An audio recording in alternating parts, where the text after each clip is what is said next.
Shalom, Kala Yahawah, Bahasham, Yashayah, Bahasham, Rakal Kardash. Double honors my teachers, the apostles and elders of Great Millstone. Peace and mercy to the elect, who in the house of David reborn again in this generation. And Shalom to the 130 Yashayah, who today are known as the Negroes, Latinos, and Native Americans, who before losing our true heritage, we were known as, and still are, the true Hebrew Israelites of the Holy Bible. In today's lesson, we're going to talk about Hanukah, or what is also referred to as the Feast of Dedication, or the Festival of Lights.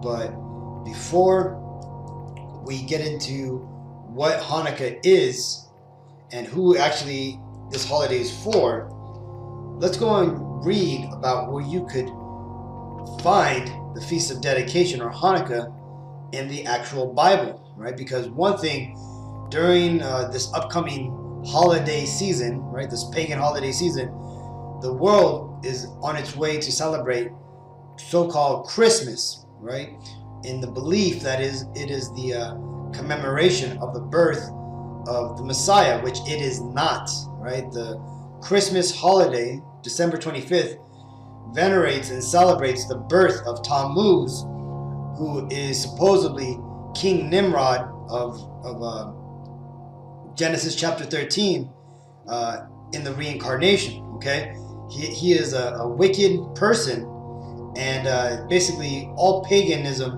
for the most part, worships him or his wife in one way or another, and Christmas is no different. Now, that being said, let's go and read about in John 10 and 22, when the Messiah himself was actually set to celebrate Hanukah, right? This is John 10 and 22. And it was at Jerusalem, the Feast of Dedication, and it was winter. And Yahawashi walked into the temple of Solomon's porch. Then came the Jews round about him, and said unto him, How long dost thou make us to doubt? If thou be the Messiah, tell us plainly. And Yahawashi answered them, and I told you, and ye believe not. And works that I do in my Father's name, they bear witness of me. Right? And you see, so in this time, the key here is that during this time when Yahawashi was in Jerusalem, he was there, and he kept the Feast of Dedication, right? And this also can be used to verify and validate the Apocrypha, which holds the first and second Maccabees books, right? And the Maccabee books, if you're unaware of what they are, it's actually the story or the records of when Judas Maccabeus and his brothers, the other Maccabean brothers, basically fought off the Greek army, right? The Greek invasion, and took back the temple and re-cleansed it, right? We're actually going to go through that a little bit after this little part I'm going to talk about right now, and we're going to see how in the book of Maccabees, how the temple was defiled by these Greeks, which today you would refer to them as the modern day Caucasians, right? During this time, they were calling themselves the Greeks, right? Because in fact, Alexander the Great came through from Macedon and had conquered the Japhetic Greeks, right? The people who you would know today as the Samoans, the Tungans, the Fijians. Those were the original Greeks of the time, right? But what happened is that the Macedonians, the Edomites at those times, they came down through the power of Alexander the Great, and before him his father Philip. They had come and systematically they had infiltrated the Greek Empire, and they themselves started to call themselves the Greeks. And this is why it refers to in the book of Maccabees, it refers to Alexander and his father as Greeks and Macedonians. Okay, but let's get on to Hanukah and what is it, right? Like I said again, it's referred to as the Feast of Dedication, right? And also the Festival of Lights, right? It commemorates the victory of 164 BC that Yahawah gave to Judas Maccabeus and his brothers over the Greek Emperor Antiochus and the heathen Seleucid army, right? And Seleucid, if you're unaware, is like the Iranian area, or modern day Iran, right? Because when Alexander the Great died, his 4 generals split up the empire which Alexander had conquered. Seleucus basically took the Iranian, or the Eastern Empire, right? Basically modern day Iran, and that is referred to as the Seleucid Empire, right? Well, continuing, it says, who then rededicated the temple to Yahawah, right? And the prayer, if you want to kind of get into, just reading a prayer. Now, this isn't a mandate. This is just something that's, it's a good prayer to recite, if you're going to be holding the ritual of Hanukah, right? The prayer goes, blessed are you, Yahawah, our power, ruler of the universe, who made miracles for our forefathers in those days at this time.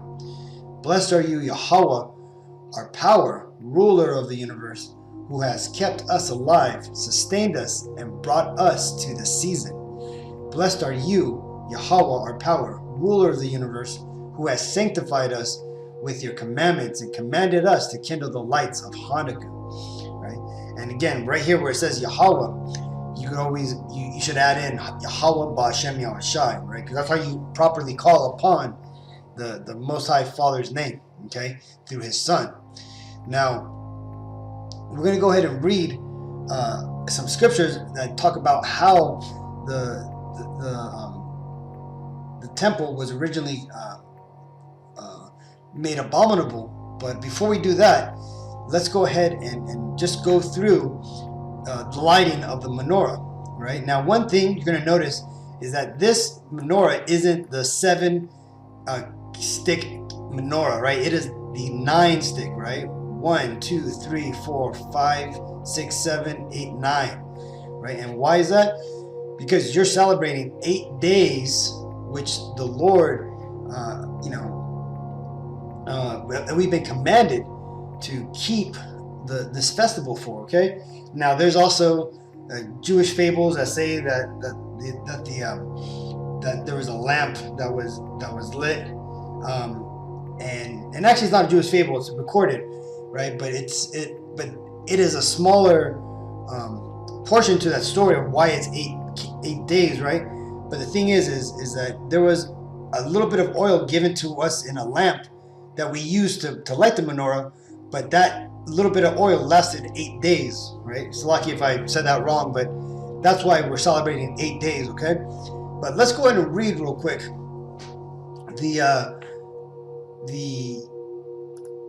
events which led up to the Greeks when they came in, these Edomites, and profaned the temple. We're going to read this whole thing here, right? It says, this is 1 Maccabees 1:51.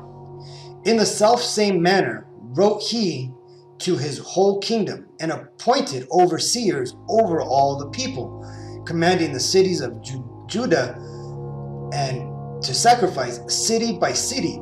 Then many of the people were gathered unto them, to wit every one that forsook the law, and so they committed evils in the land, and drove the Israelites into secret places, even wheresoever they could flee to succor.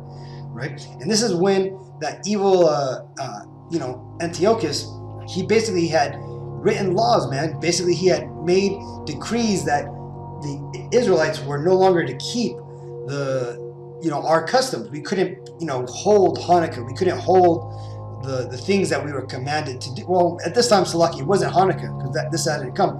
But we couldn't hold the Sabbaths. We couldn't hold other things that we were commanded to do, right? We had to become like the Greeks, right? Because that's one thing that Esau does in his empire, right? When he brings people in to his empire, he wants them to assimilate, to become like him, right? But that's not what we are to do, right? We have been commanded by our power, Yahawah, Bahasham, Yashayah, to be separate, right? To be holy, to be excluded from what these other heathens do, right?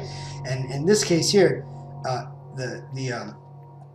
the emperor didn't want this to be done, right? He wanted us to conform. Well, this is the point here that what happened. It says 54. Now, the 15th day of the month Kislev, or Keslu, in the 145th year, they set up the abomination of desolation upon the altar and builded altars throughout the cities of Judea in every side, right? So at this point, these demons, they basically wanted to basically unsanctify Jerusalem and remove all the places of worship from our people.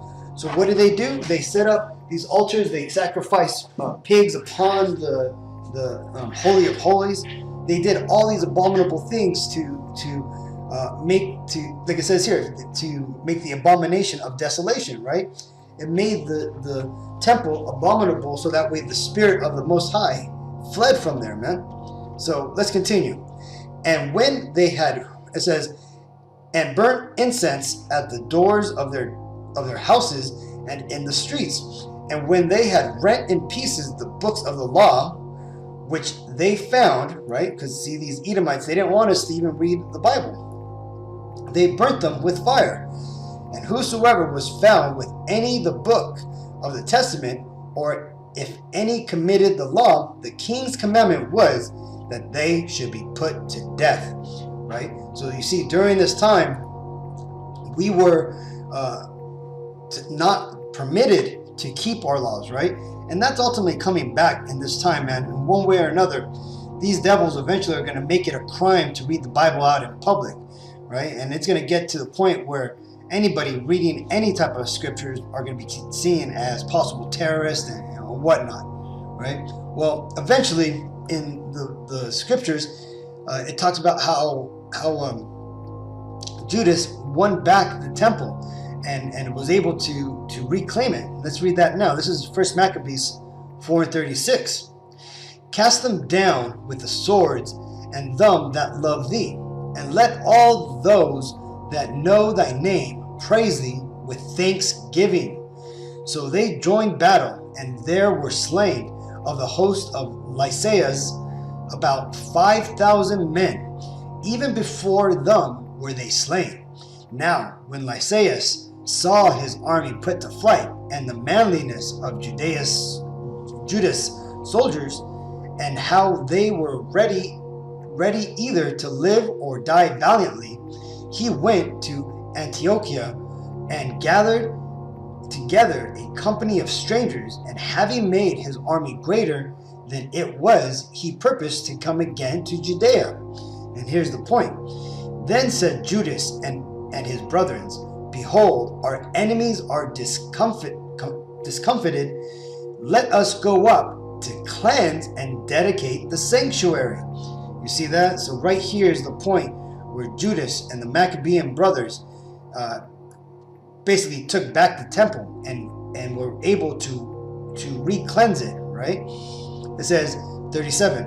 Upon this, all the host assembled themselves together and went up to Mount Zion. And when they saw the sanctuary desolate, and the altar profaned, and the gates burned up, and shrubs growing in the courts as in a forest, or in one of the mountains, yea, and the priest chambers pulled down, they rent their clothes, and made great lamentations, and cast ashes upon their heads. Let's continue reading. It says, and fell down flat to the ground upon their faces, and blew an alarm with the trumpets, and cried towards heaven. Then Judas appointed certain men to fight against those that were in the fortress until he had cleansed the sanctuary. So he chose priests of blameless conversation, such as had pleasure in the law, who cleansed the sanctuary and bare out the defiled stones into an unclean place. And when, as they consulted what to do with the altar of burnt offerings, which was profane, they thought it best to pull it down, lest it should be a reproach to them, because the heathen had defiled it. Wherefore they pulled it down, right? And this is talking about how these heathens killed and sacrificed pigs and other abominable animals on this altar, man. So these priests, they were going through and they were giving it basically a spiritual scrub down, man. Re-cleansing the temple. Continuing, 46. And laid up the stones in the mountain of the temple in a convenient place until there should come a prophet to show what should be done with them, right? And because you see at this time, the Lord wasn't basically speaking to Israel directly in that manner, right? Because the Lord always would speak through some sort of prophet, right? To give the words and commandments of what should be done. At this time, there was only the priests that were left, and they were basically just following the laws that they had been given from the scriptures. And the Maccabean brothers at this time would have been the closest thing Israel had to kings at this time, right? Because there was no anointed king, right? The Zedekiah was the last king who had his eyes put out and sons murdered by the Babylonians before the southern kingdom got taken out to Babylon, right? And since then, there's been no king over the northern kingdom or the southern kingdom, that is being until Yahawashi showed up on the scene, right? But then even at that time, he wasn't even considered to be the rightly set up king, but in fact he actually was, right? He is going to be the immortal king, right, over all of Israel, right? And underneath him is going to be King David, or the man that you would refer to as King Mashah, right, who came back in our time in the reincarnation. Well, let's go and continue reading. It said, over 47, then they took the whole stones according to the law and built a new altar according to the former, and made up the sanctuary and the things that were within the temple, and hallowed the courts, right? Basically made them holy again, right? Cleanse them, burnt incense and basically cleanse them and declared the Lord's name, right? They made also new holy vessels, and into the temple they brought the candlestick, right, the menorahs, and the altar of burnt offerings and of incense, and the table. And upon the altar they burned incense, and the lamps that were upon the candlesticks were lit, that they might give light in the temple. Furthermore, they set the loaves upon the table and spread out the vials, and finished all the works which they had begun to make. Now, on the 25th day of the 9th month, which is called the month Keslu, is the 148th year, they rose up betimes in the morning, and offering sacrifice according to the law upon the new altar of the burnt offerings which they had made. Look at what time and what day the heathen had profaned it, even in that was it dedicated with songs, citrons, and harps, and timbrels, and all the people fell upon their faces worshiping and praising Yahawah Bashim, God of heaven, who had given them good success. And so they kept the dedication of the altar 8 days, and offered burnt offerings and gladness, and sacrificed the sacrifice of deliverance and praise, right? And here, check this out. This is why well, let's read this real quick. It says, and they decked also the forefront of the temple with crowns of gold and with shields, and the gates of the chambers were renewed, and hang doors upon them, right? Because you see, so right here, if you're looking into decorating your house to celebrate Hanukkah, this is what you should consider, man. Put up little crowns, gold crowns, and shields as the decorations, right? That's what you should be doing instead of hanging up, stockings on chimneys, or wreaths and mistletoe. See, these are the things that we should be doing if you do want to decorate your house, that is, right? Me, myself, I don't really decorate my house. I just, set up the 9-candle menorah, and, and I just light candles, and that's it. And that's how I keep it, right? it says, thus was there very great gladness amongst the people, for that the reproach of the heathen was put away.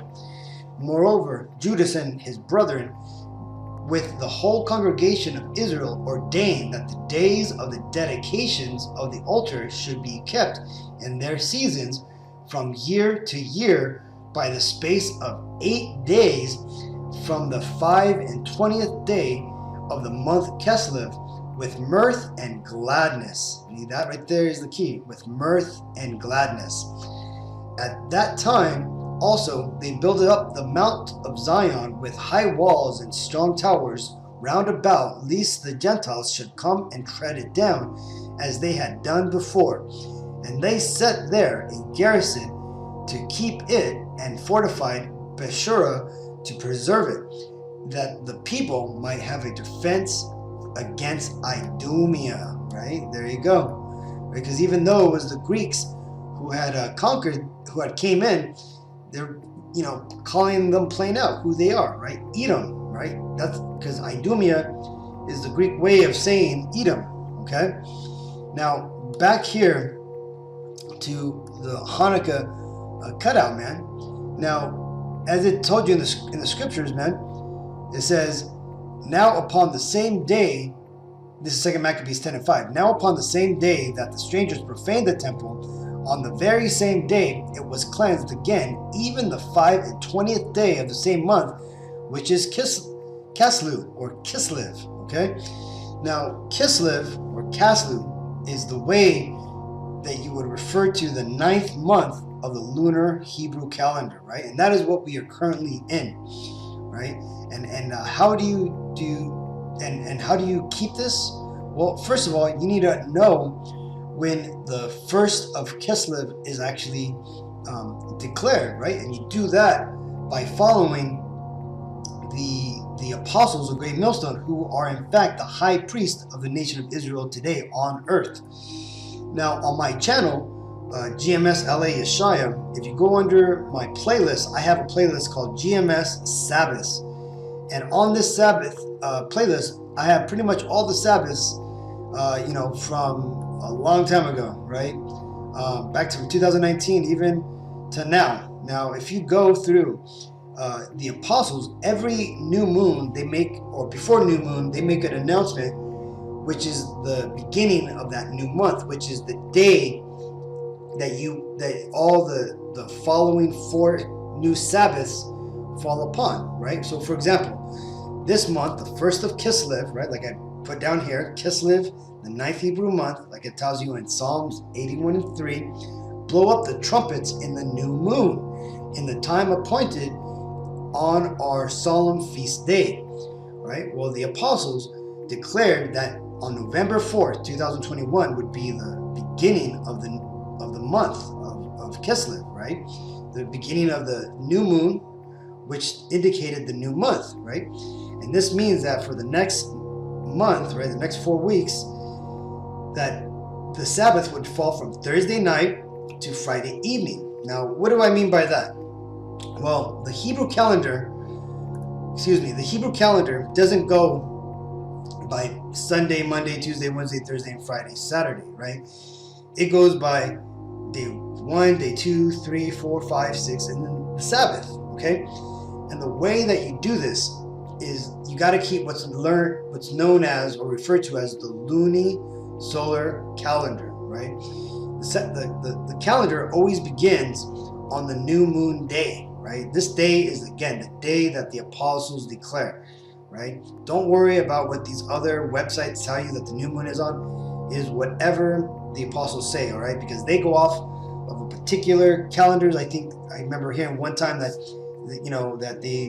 they compare different ones, but either way, the Spirit is upon them to declare when the new moon falls. So, that's it, period. So once the new moon is declared by the high priest of Israel, that then marks the first day. Then from then you count day 1, day 2, day 3, 4, 5, 6, and so forth, right?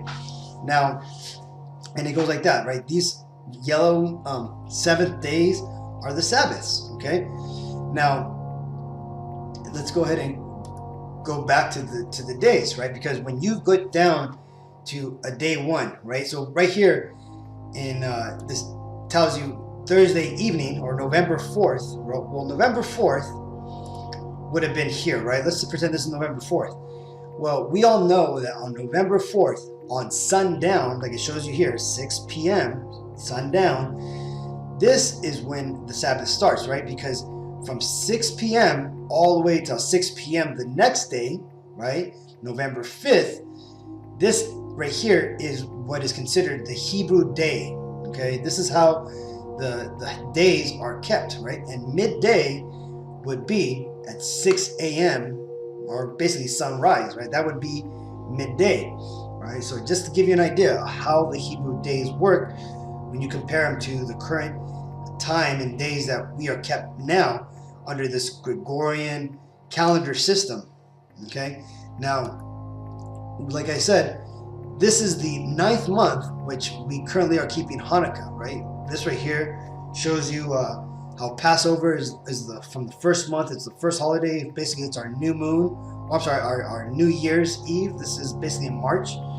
Well, it goes on, right? It shows you from Nisan, Ivar, Sivan, Tammuz, Av, Ulu, Tishri, Hasvan, Kislev, right? We are in Kislev, which is end of November, mid-December, right?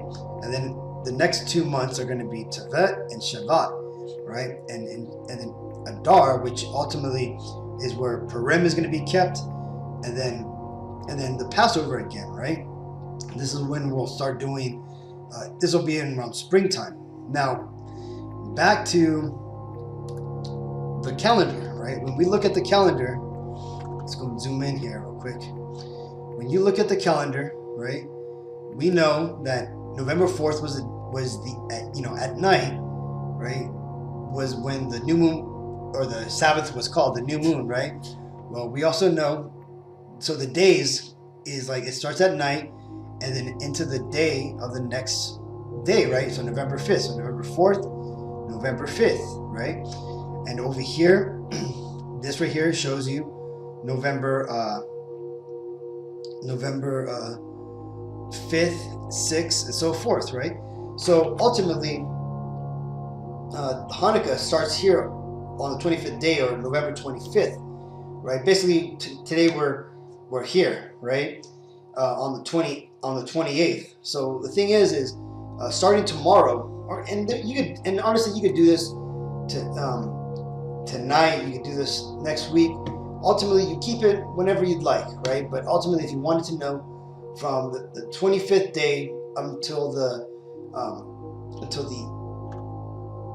8th day, right, which would be Tevat 2nd, right, or December 6th, this would be the 8th day, okay?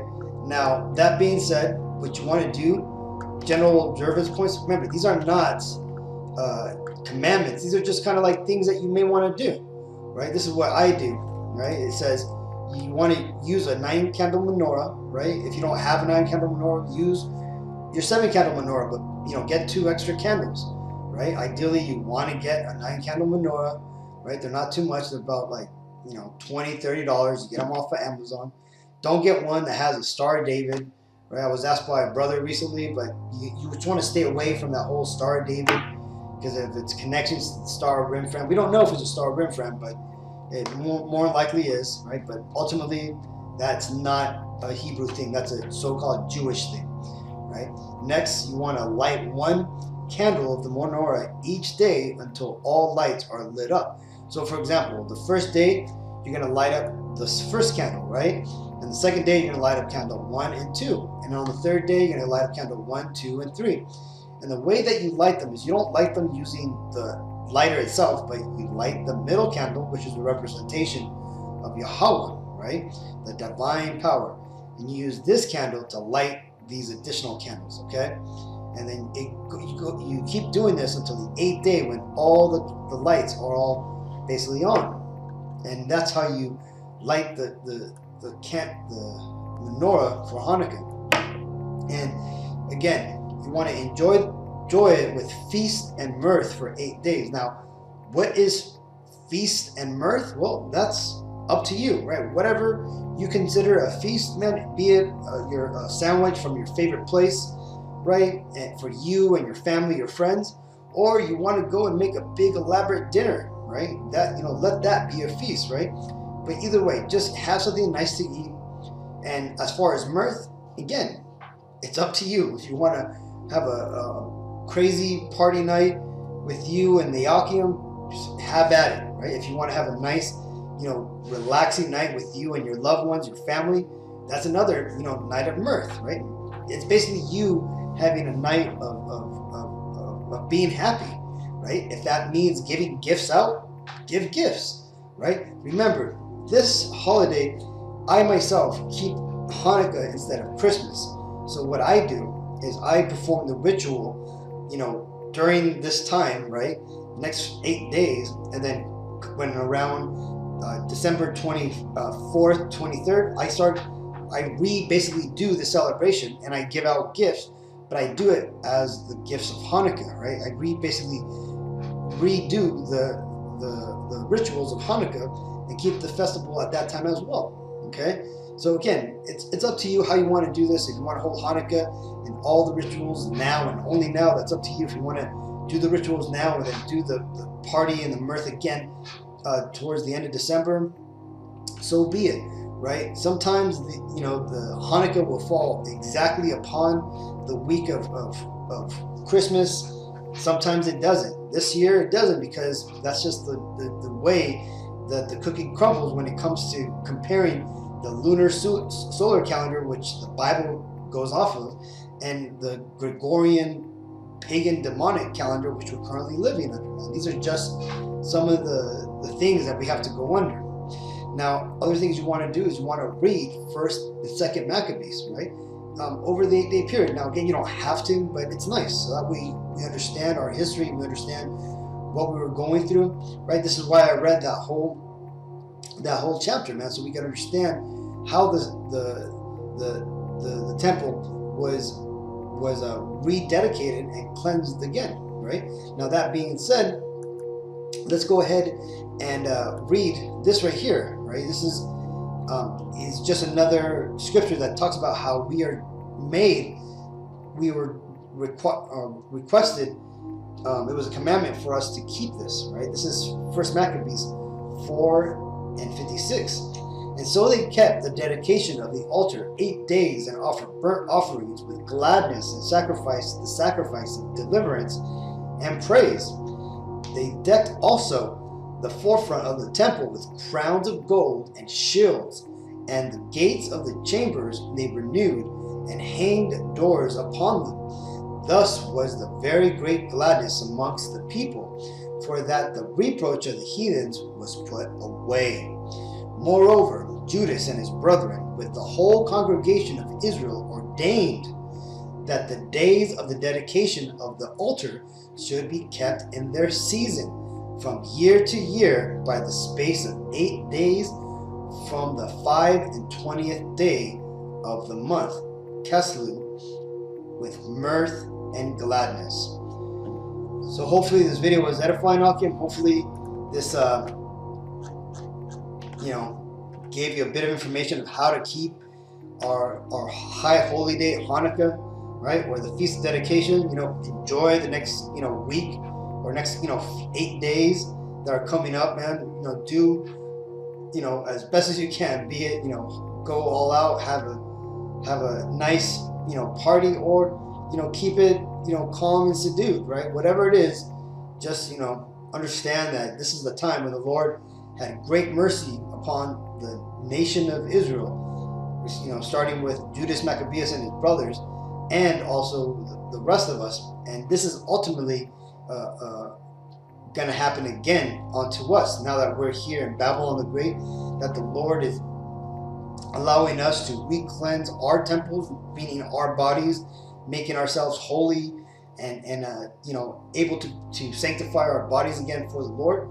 This is happening again, people, right? So rejoice that the Lord is waking us up. He's giving us the power and the information and the dedication and faith that we need to return unto Him, right? To be that holy and sanctified temple for the Lord, right? So with all that, hopefully this video was edifying. Until next time, I want to give all praise and honor and glory to Yahawah, Bahasham, Yashayah, Bahasham, Rukak, Dash, double honors to my teachers, the apostles and elders of Great Millstone. Peace and mercy to the elect.